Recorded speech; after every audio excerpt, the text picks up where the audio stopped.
After steady cuts in state funding for schools in Wisconsin over the past couple of years, 2 local districts are preparing for even more reductions. This time it's a result of the widespread federal spending cuts that kicked in at the beginning of the month. News 8's Carrie Vick joins us with the story. Well, both the Sparta and Tomah school districts received impact aid from the federal government. It's a program designed to help schools who lose some funding from property taxes because they have families who live on federally owned land. But now those funds are on the chopping block.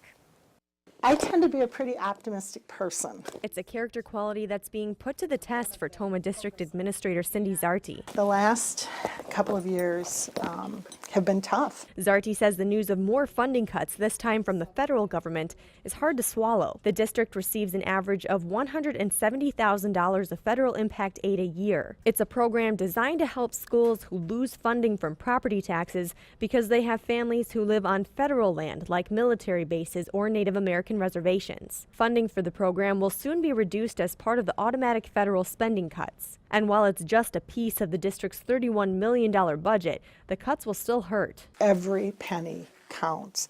And so, we have been making cuts here and there, and we're just really feeling like we're at a point where we're at bare bones. And most dollars are completely accounted for. There's not a lot of flexibility.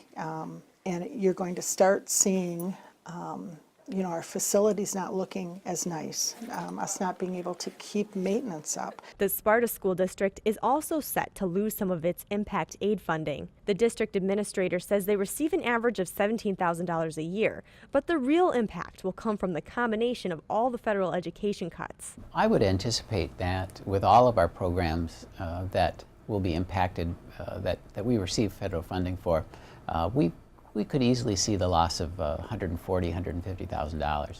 And so we get to the point where, we have to look through every line item, and we're reducing $100 here and $1,000 here and all that, with the goal of making up for large amounts of money.